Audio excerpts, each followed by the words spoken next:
I wouldn't take back any of those setbacks or trials and tribulations or the coach pulling me from the game or having to work harder because I was the smallest guy on the football field. Like, I am blessed to have had those opportunities, and I think they shape a lot of who I am now.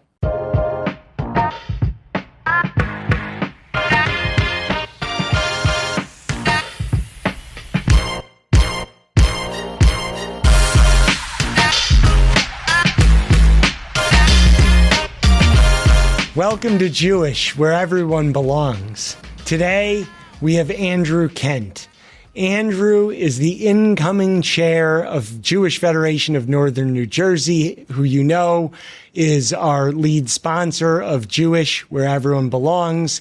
Andrew Kent is truly one of the leaders of our community, not just within Jewish Federation, but across a number of organizations.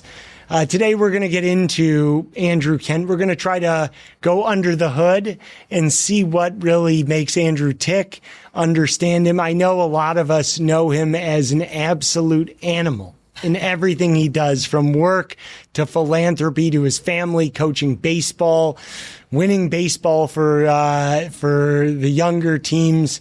So, Andrew, we're thrilled to have you. Welcome. I'm honored to be here. Thank you. I appreciate the opportunity and the time, and I'm honored to follow in your footsteps. I think of you as a great friend, incredibly inspiring leader.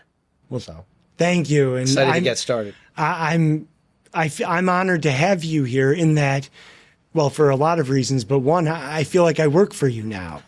You know, with you as chair, you're the boss. So, you know, as long as you allow me to be here, I'll be here. But when the boss pulls the plug, you'll know it was Andrew who did it. But no, you're all these things together, my friend. Oh, and we have, and it's been an amazing partnership we've had for a long time. But let's start with your journey and your Jewish story.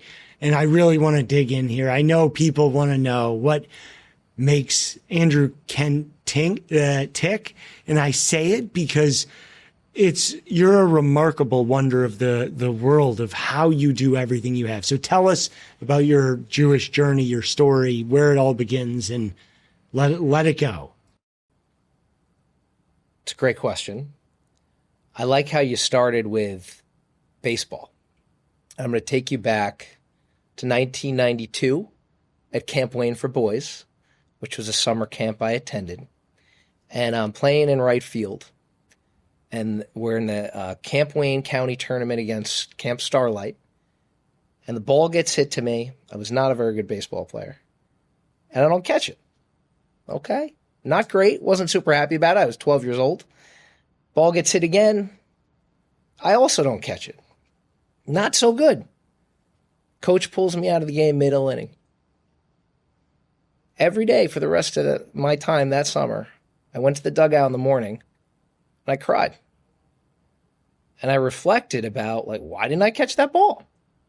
It had a deep impact on me psychologically. And I thought about it, and I was like, I really wanted to make this team, and I didn't. And what do I have to do to get better? I got to work harder. So the next year, I was playing Pop Warner football. I grew up in Franklin Lakes, New Jersey, and we had a really good football team. I'm a pretty small guy. And I took my lesson from Camp Wayne for Boys Baseball, and I worked really hard. And that same fall, the movie Rudy came out. And I earned the nickname of Rudy for how hard I had to work on that football field to belong, to keep up. I had to take more pain. I processed mental pain. I processed physical pain. And I found that through taking that pain and working harder, I could get more of what I wanted to achieve. So that was the start. Those are just two memories that really meant a lot to me as a kid about what it takes to get ahead. If you're not big enough, you just got to work harder. And so I started to work harder. I started to put a work ethic together. To back up a little bit, starting my Jewish journey, I mentioned camp. That same year, in 1993, I was bar mitzvahed at Temple Beth Rashon in Wyckoff, New Jersey. I was born in Bergen County at Valley Hospital in Ridgewood then. I then lived in Glen Rock, Paramus, Franklin Lakes, Wyckoff. I now reside in Tenafly. So I'm Bergen County through and through. I went to Ramapo High School, a great school in Franklin Lakes. And I wasn't a great baseball player, and I wasn't a great football player. It wasn't big enough. I started to become a runner. You know, what I was learning as an athlete, as a youth athlete, and I'm going to reference this a lot, about taking pain and working harder, it set me up for a career in running. And I ran throughout my high school experience at Ramapo. I was captain of my team. I went on and ran at college, at Babson College. And running teaches you a lot. And being a youth athlete teaches you a lot too. About resilience, about teamwork, about collaboration, about how you can only succeed together. There's really no success alone on a team. And I think that was formative in my development of my approach later in life to leadership and my Jewish identity. As a child growing up in Bergen County, I was really lucky that I grew up in a Jewish household and that I was bar mitzvahed, and that Jewish culture and identity, you know, those values were instilled with me. My mother and my stepfather were born and raised in Fair Lawn, members of the Fair Lawn Jewish Center, and I would go with them to shul. We would go to Beth Rashan. And then on my stepfather's side, they were members of the Clifton Jewish Center. So I got a good spectrum of different levels of denomination within our faith, of different practices, of different observances. And I grew up Jewish. I grew up with a Jewish identity. And that's really how I started. Some of those lessons about discipline and resilience and teamwork and collaboration, they really translated into the start of my career. So I'm at Babson. I focused on entrepreneurship, economics, and finance. In the summers, I worked in the stores, in our stores, in our family company. And, you know, I made a recognition that I really liked finance. And I wanted to get a great job in trading. It was very hard, very competitive industry. And the reality was, you know, just as I wasn't the best baseball player and I wasn't the best football player, but I had to work harder, I wasn't the smartest. I had good grades at Babson, but I wasn't the absolute smartest. And it was hard to get that top-tier bulge bracket investment bank job. So I had to start down in Charlotte, North Carolina at B of A. I started at Bank of America. I had to work crazy hard, 100-hour work weeks, a lot of diligence on a lot of major acquisitions. And my goal was to get back up to New York City, to get on the sell side, to get to where you can really earn and you can eat what you kill. And it took me 3 years of working really, really, really hard by myself. What year was that? That would have been 2002 to 2004. And in 2005, I finally made it up to New York with Bank of America's investment bank. And I had to take a big step back again as a bond trader, as a trading assistant. And I remember going up for a series of interviews it was like a year of interviews. And I'm up there at 9 West 57th, where the old B of A securitized product trading floor was. And I'm in the middle of one of these brain teaser interviews. And I took a bathroom break and I literally looked in the mirror. And I was like, this is it. It's like all that hard work, that deep reflection as a little kid sitting in that dugout crying, or having to earn it out on that football field in 1993 and 1994, being the smallest, having to get hit the most, having to take the most pain. I was like, don't let this opportunity get by you. And thankfully, I got the opportunity. I worked really hard. I had a great, successful trading career. But I was the dumbest guy on the trading floor. I didn't go to Caltech. I didn't go to MIT. I just had to work harder. I had to build better analytics. I had to manage better relationships with institutions. I had to influence without authority better. I had to learn a lot of these skills to overcome just things not coming that easy, having to work harder. Were you on the 26th floor? I was on the second floor. Second? The second floor of 9 West 57. I didn't even think they had a second floor. So it's the slope right above the 9. So you remember I started at Bank of America Securities as well. We both worked there. Yeah, and I left in 2003.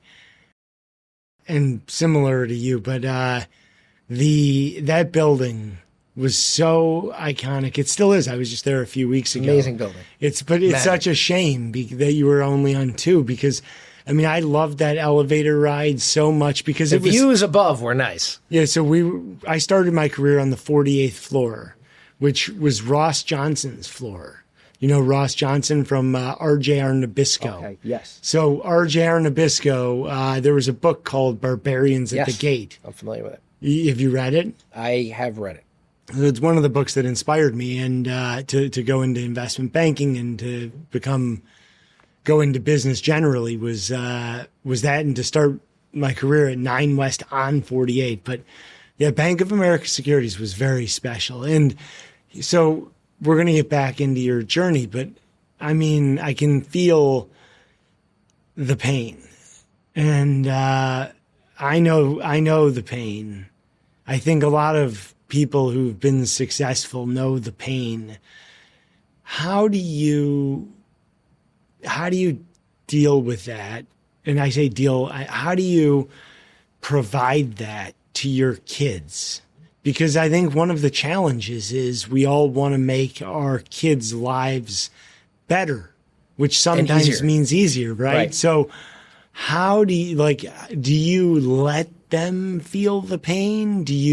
And that's part of why I mentioned that. I'm very grateful to my Camp Wayne for Boys baseball coach in the summer of '92 for pulling me out of that game. Because if he hadn't have done that, I don't think I would have reflected over what accountability really is and the discipline that it takes to attain belonging, let alone excellence. So for me, it was about commitment, perseverance, working harder, and holding myself accountable. And I think I started to learn those lessons when I was 12, again when I was 14, again throughout college and being a college athlete. You know, another story as a college athlete, so I was very proud. One of my proudest accomplishments was to be an NCAA academic All-American. I ran for a D3 school. I shouldn't have been a college athlete, you know, but I ran hard, and the more you trained, the more you could keep up. And we're out on a 13-mile run, and I had a compound fracture on my ankle. We were running in a trail, and turned my ankle over, and literally the bone's coming out. And I'm by myself. And there's no one around. And I had to crawl and limp out to the street to get to a car to get it set and all that. And then it was a big recovery. And it was another lesson though about resilience and overcoming adversity to get back out there and have a successful sophomore season and junior season and senior season. And you really learn about the process. You learn the process about physical therapy and how much you got to train to recover. And it's a metaphor for life. And the point is, I wouldn't take back any of those setbacks or trials and tribulations or the coach pulling me from the game or having to work harder because I was the smallest guy on the football field. I am blessed to have had those opportunities. And I think they shape a lot of who I am now. And so we're going to get past college, but tell me, do you, so when you're coaching, and I know you coach youth baseball, yep. Do you share, when you pull a kid from the game, do you share with them a little bit about your history? 100%. 100%. But I want them to understand there's no entitlement. No one deserves anything in this world. You got to go out and get it. You got to work hard. And I want them to hopefully carry on some of those values I learned from my coaches. I'm always trying to pay it forward. I love youth coaching. I think next year will be my 12th year having helped coach my 3 children. And then they replaced me with the professionals next year. But it's something that I would never want to have not done. And I'm always going to be grateful I had the experience to try to have an impact on some of these kids. And the smallest part of it is about the sports. I'm mentioning these things that happened a long time ago about things I don't do anymore. But they really impacted who I am and my approach to all of these organizations that I want to have an impact on and that I serve. And I think it's important because we do a lot at the Federation with youth, their values, and it's those lessons that are going to have such ripple effects in the future for our community. I love that. And I don't believe in failure. I don't believe in losing. Those are just learning experiences. Exactly. Like this is how we You either win or you learn. You can't. Like I really, and we were talking about this earlier, it's just learning. We're just constantly learning. We have to keep growing. And it's there's this victim culture that can creep in, and we all are in charge and have agency over our future. And we all, like you've dealt with, those are very difficult things. Some people have dealt with other difficult things. So after many people have dealt with way more difficult things, but those things I remember. Well, and I reflect upon. They're foundational. Exactly. Foundational. That's a great term for it. Yeah. I mean, the funny thing is, and we all have foundational experiences. And this is weird to share here, but I'll share it because, why not? So I grew up, I thought, I was worried about money. I was constantly worried about money. My grandparents and my father escaped the Holocaust. He was 6 years old, September of 1938. And so I grew up very much worried about money. And so I bring that to my family today is this concern about money. Mm-hmm. My twin brother grew up same period of time. No one is less concerned about money than him. Right. And his perception was that we grew up very well off. Secure. Very secure. And I think he's right. It turns out we were actually quite secure. Now, I actually identified as very insecure financially, and he identified very much as secure. And I'm grateful in some ways. My wife's not grateful that I'm cheap. As a result of this, but I'm grateful for those experiences. It's exactly what creates us. Hey man, my company car outside's got 260,000 miles on it. I've had it for 12 years. So when you talk about value, and I've worn, all my friends make fun of me because I literally wear the same clothes. It's going on 12 years because when you're picking up garbage in your family's retail stores and helping out in the departments every day, my clothes get dirty and I'm moving product around from our stores. So I'm a functional kind of guy. And those things just don't mean a lot to me. No, that's a very interesting way because I was going to again say you're an animal, but the reality is actually you've said it better. You're functional in that everything you do is deeply purposeful. And we're aligned with my values. We're intentional. Highly intentional. And so after B of A, yes, you leave B of A. Yes. Why'd you leave? You have your dream career. Things are great. Great question. Why would you leave this? Well, I had a strong career. Things were changing. So I went to Babson, entrepreneurship, economic finance. It was a great background. I'm going through this career. I was given opportunity. It was amazing. I meet my wife. That's a whole nother story. The greatest thing that ever happened to me.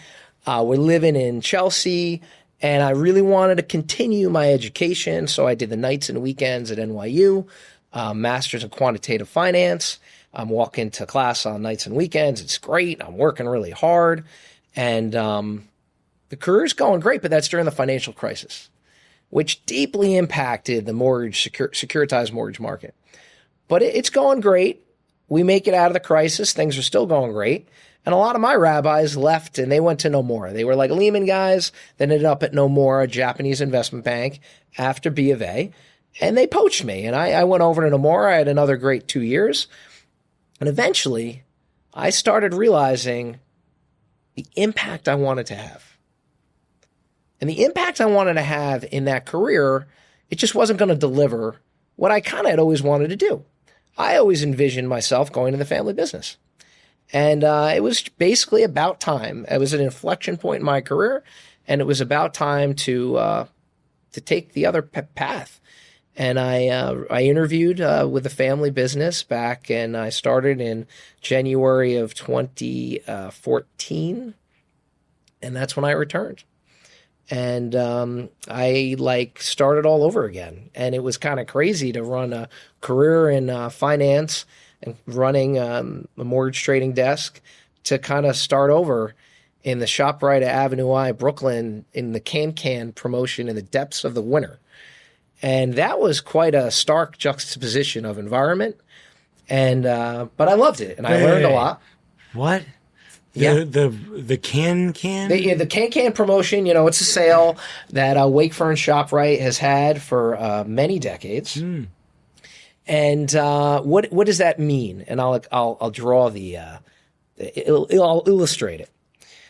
My last day on the trading floor, you got these fancy Xenia suits, you're, master of the universe kind of mentality. And a month later, I'm on my hands and knees, piling cans, setting up displays for the can promotion. Now, I knew about this. I had this background as a kid working in the stores, not to the degree that the second generation of our family business did. But I was like, wow. This is a different environment than where I came from, but this is exactly what I signed on for.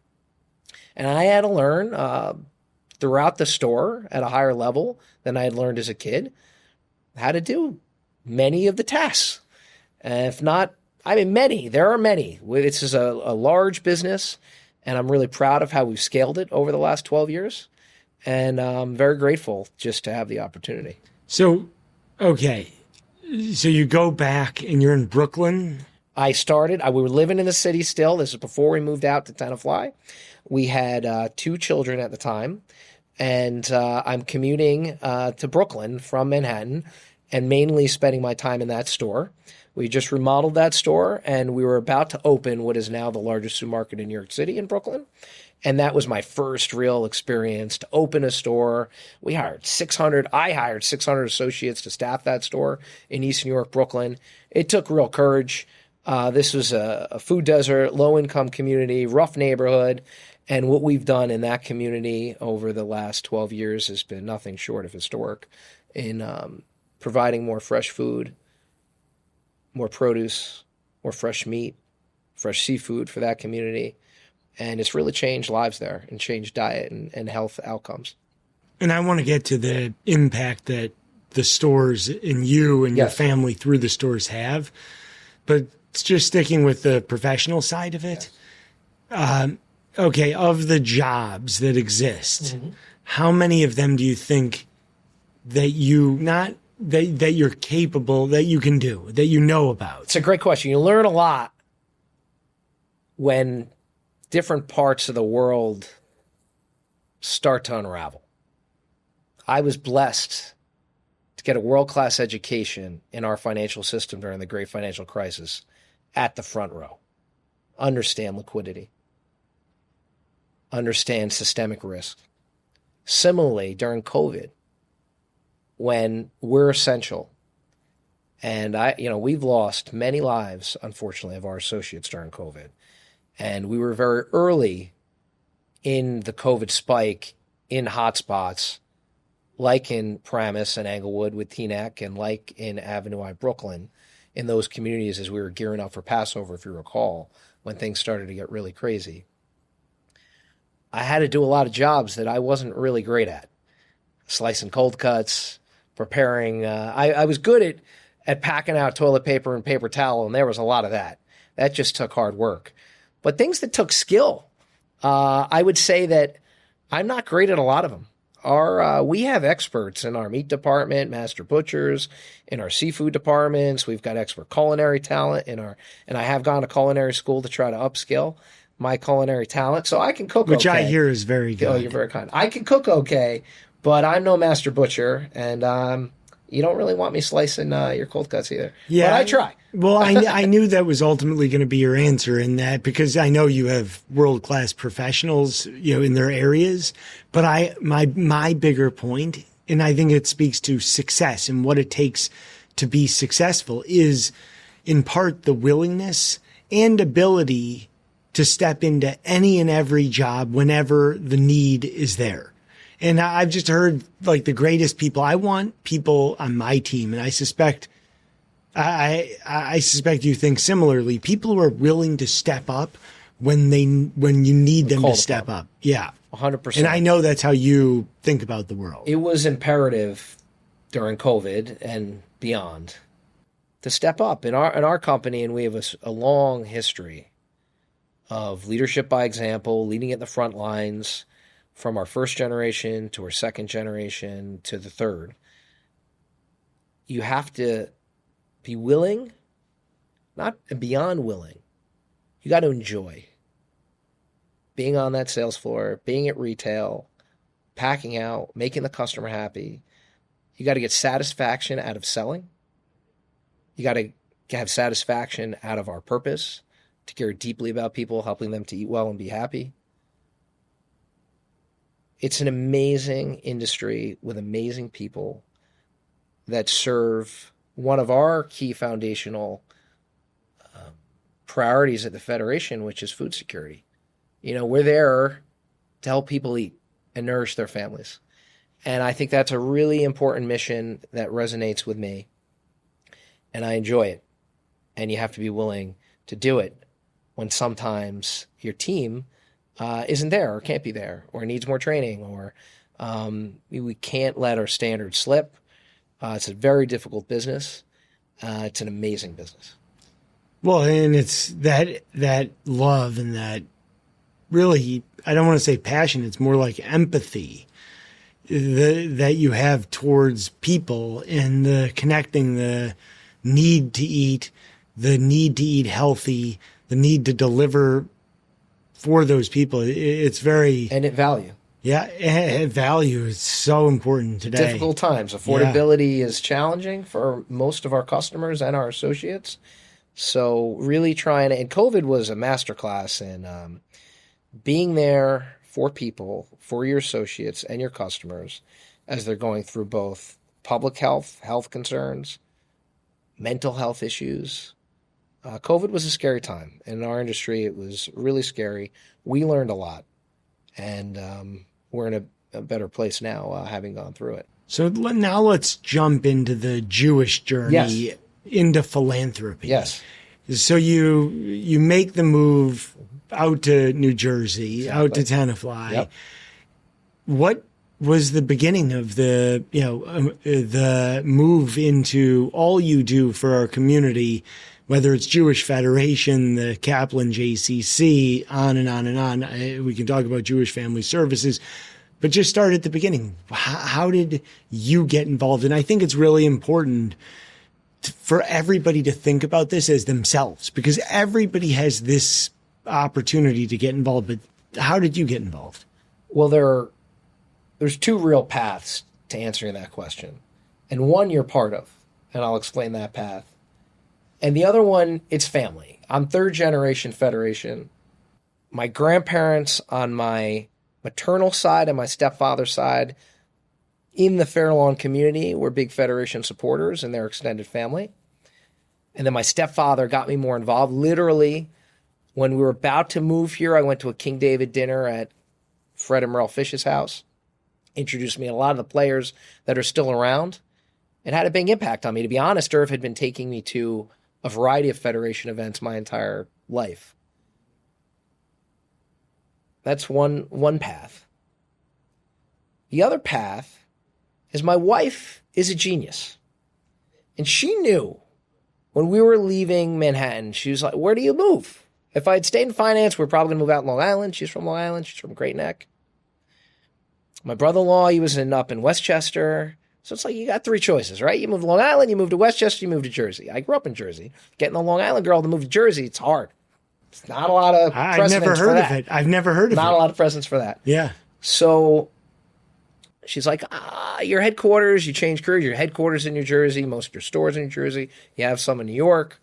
She's like, well, what matters for me is a vibrant and healthy Jewish community with vibrant and healthy Jewish institutions. I'd love to live close to a great JCC.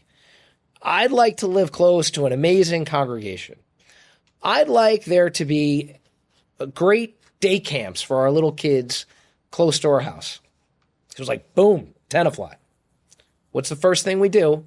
Literally the first week we move, we take out a membership to the Kaplan JC in the Palisades. What's the second thing we do? We take out a membership to Temple Emmanuel and Closter. I met people like you there. A bunch of younger families down on the promenade for family services, and you are who you surround yourself with. So I started surrounding myself with people that were motivated to invest in the community. And now I come from this multi-generational family business where we have five pillars of philanthropy: Jewish continuity, public health, higher education, food security, and performing arts. The Jewish continuity started to really resonate with me because I started having weekly Shabbat meals with my Israeli friends, my non-Israeli Jewish friends in this community. And I started getting inspired. That was like year 1, year 2. It's just, now I'm 10 years ago. 10 years ago, I don't know what, I'll tell you what clicked. I went to a funeral. And this funeral, thousands of people came to this funeral about this. Terrible. As a ShopRite owner, he passed tragically. He was National Treasurer of JNF. He was on his way to a board meeting, and he tragically died in an auto accident. He had built temples. He had built health systems. He'd given millions and millions of dollars. And I'm like, what do you want on your tombstone? What type of impact do you want to have? Like, what is your life about? And I thought about that literally from that day onward. It was 10 years ago, I started tithing. So I give 10% of my gross wages to our community. The bulk of that goes to Jewish continuity, but it services those other 4 verticals. A bunch of it goes to youth sports. Got more family history about why I invest so much in youth sports. And clearly I've shared why I think it's so valuable, that helps shape the character of the next generation and the impact that they're going to have. But those are the 2 explanations for why I got involved. It's family history of service and trying to honor their legacy. And it's the people who I surrounded myself with, like you. Yeah. Well, it's beautiful. And I agree. The real question is, what do we want out of our life? Life, you can choose. I like to say it's a choose your own adventure. Life is choose your own adventure. Yes, bad things happen, right? Like challenging events happen, but you get to choose on how you react, how you engage with life on a day-to-day basis, and to that point, who you surround yourself with. And I agree. It's like, what are you demonstrating to your kids? Like, what are you demonstrating to others? And what fills you up? It feels so good to be like vibrant and active. And I know you feel the same way as like some people. I mean, everyone says, I don't know how Andrew does it. I don't know how Andrew does it. But I guess I'll ask you, how do you do it? Because I have a view, but I'd like to hear your view on how you do it. And let's just say it means running your business. It means coming into chair Jewish Federation of Northern New Jersey, having been chair of financial resource and development. It means board of the Kaplan JCC. It means board of the synagogue. It means board of the Wakefern Food Corp. Wakefern, what is it? Wakefern Food Corp. I don't think I can say that 3 times. Wakefern Food Corp? Correct. I think I did. Wakefern Food Corp. And that is the cooperative of approximately 40 member family companies that own 8 different supermarket banners, one of which is ShopRite. Yeah. We're members of that. I'm 3rd gen. Really started back in 1938 with our family involvement. Yeah. And there's some great stories there that I could share. Well, we'll dig in more. We'll dig in more because But how do I do it? And you know. Well, but let's keep going. Yeah. Baseball, coach, go on. Work out every morning at 5:30 in the morning. Go on. What else? I'll share that. There are others. There's a lot of advocacy. Oh my God! All the advocacy work. I forgot. There's just so much. So how do you do it? Okay. Yes, it's an incredible amount. Well, you've heard it's not work if you really love it. And you've also heard that, like variety is the spice of life, right? Like every day is exciting for me because it's different. And every day I get such meaningful fulfillment in serving all of these different institutions, some days, like all of them the same day. Some days it's more of one than the other. To me, that balance gives me energy. And it's not work. It's like, I mean, sometimes it's tiring, sometimes, but I really do love it. Like, I'm really blessed. And when you think, like, when I think about what I'd said about resilience and hard work and that quote, I love this quote, excellence is the capacity to take pain. It's not pain for me. I enjoy these things, but I'm willing to put myself out there to fail, which can be painful, to learn, so then I can prepare more and excel and try to succeed. So I bundle certain activities, and I'll give you an example. On Monday, Wednesday, Friday, you will find me at that Sidon Center, the Kaplan JCC, with my friends that happen to be officers or directors of the Kaplan JCC in the Palisades. What do we do then? We work out. We take care of our bodies and our mental health. We hold one another accountable. We catch up, as friend to friend. And we try to solve some problems for the Kaplan JCC on the Palisades. And we can do that all in the same hour. When we hang out at Temple board meetings or here, I love it because it's two friends hanging out, trying to help the community, holding one another accountable for some of our personal goals, professional goals, family goals. And like, to me, that's my social life. So, and then I've got my career, which is incredibly fulfilling. It's a lot of work, but I went to school for entrepreneurship. I went to Babson. It's a very practical place. I started a bunch of startups as an undergrad. Like, scaling enterprise is like, I love it, And then strategic planning for institutions I serve that benefit the community I live in, that makes me really happy. And it makes me think about my family history, which I can get into, and like how long on my paternal side I've been here in New Jersey. And what are the sacrifices that they made so that I could have the opportunities that I have? And so when I think about the things I'm able to do and the positions I'm in, it makes me feel like, yeah, you know what? Maybe I am helping to honor their legacy. Not to mention, hopefully, instilling some of those values into my kids so that, like, my parents, my grandparents will be proud because hopefully my kids continue to carry the torch. Yeah, and I think just distilling one piece of that down is when people say, I don't know how you do it, I know how you do it. It fills you up. It actually gives 100%. You the energy. Without that, I'd probably be a pretty depressed person, I think. Well, it gives me energy. I totally get it, and I agree. And you said something else, and I really think it's very interesting. We had, as you know, Leon Cooperman. Yes. Amazing. And he says the same thing you say, which is, if you love what you do, you never work a day in your life. Exactly. And he doesn't care about wearing the same clothes every day or what car he drives, right? It's the love of engaging, and you're engaging. It's really the love of your work and the people you serve in your communities. It's the philanthropy. It's what drives you. And I agree. I have this very similar feeling. It's like, it's what I love is the people who are here who share common values, who are just trying to do good for other people and lift other people up. And I think it's what really so many people, I think, are feeling and wanting to be a part of at Jewish Federation. And we can go one of two ways.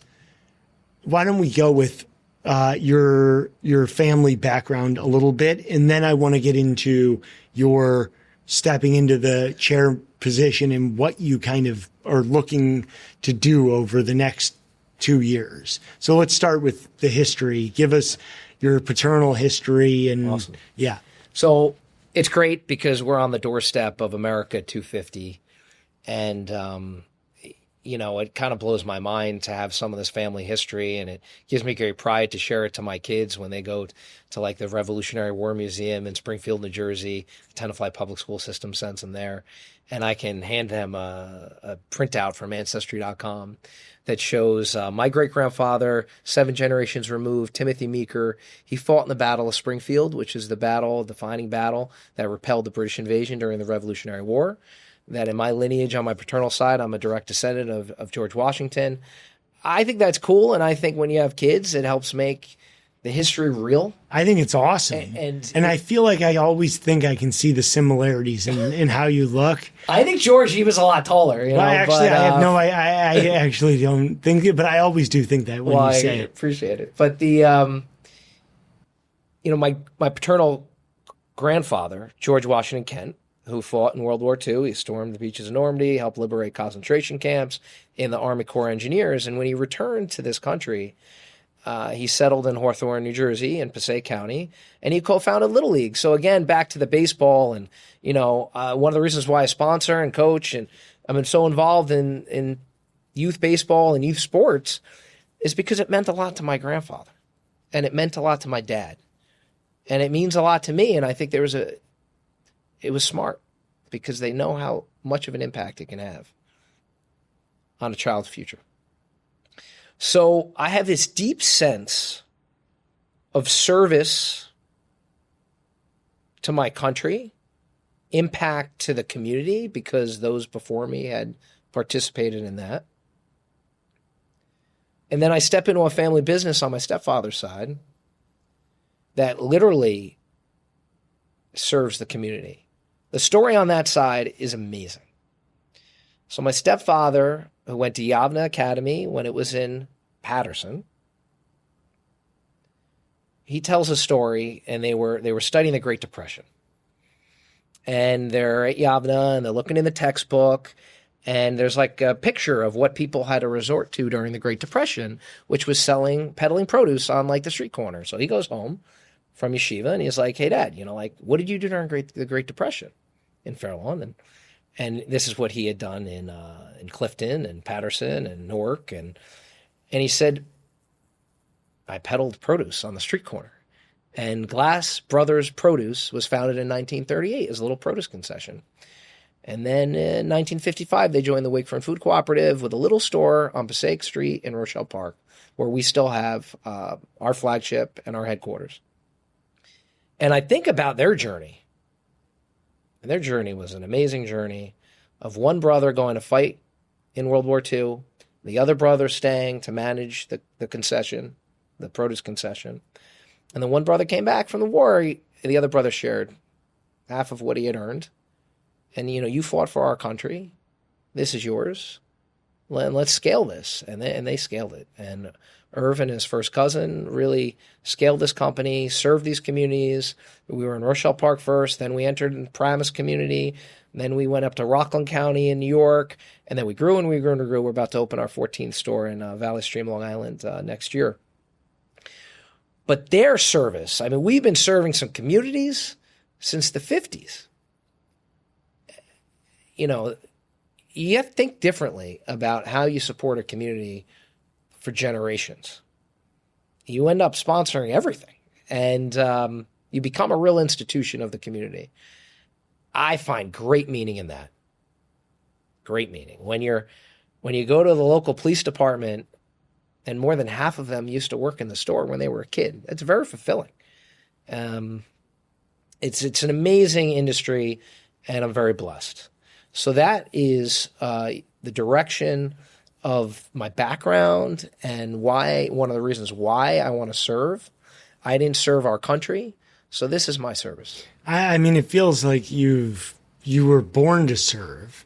That's all you do is serve. It's incredible. That's what we do. That's what leadership is, right? So let's pull it into what are we doing with Federation under your leadership? Do you have, and I know there's what's the why, but I really feel like you've answered that like in an unbelievable, I think everybody can understand the why. This is in your DNA. It's your DNA. But so the question is, like, we're sitting here in complicated times as you move into chairing the foundational organization of our community, representing 125,000 Jewish people in northern New Jersey. How do you see the next 2 years? And remember, we make plans and God laughs, so you will not be held to this. But what's the vision? What's your vision? How do you think about things? Well, the first thing I would say is I'm very grateful for your leadership and many of the past chair presidents that preceded you that have brought us to this point, which is incredibly successful foundation. And I'm not looking for radical change. I'd like some incrementality of continuing to scale excellence. When I think about what we really do at the Federation, like I boil it down to this. You mentioned 125,000 odd members of our catchment area. Not one of them should feel alone. What do I mean by that?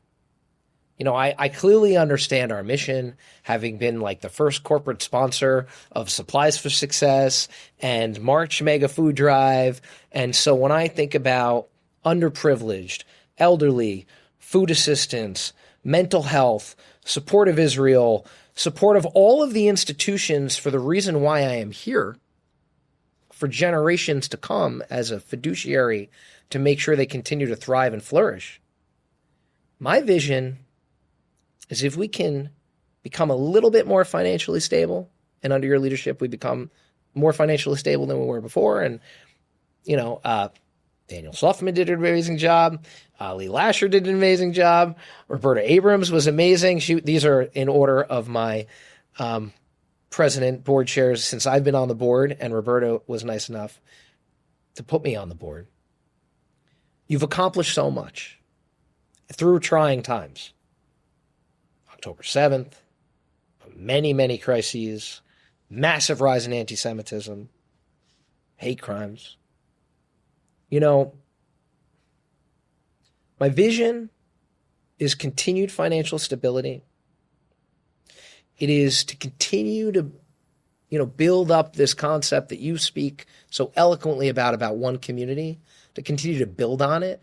So that means further reach into communities that don't feel like they're part of our ecosystem, investing deeply in their pillar institutions, maybe building some additional, so that though, you know, we will get stronger together.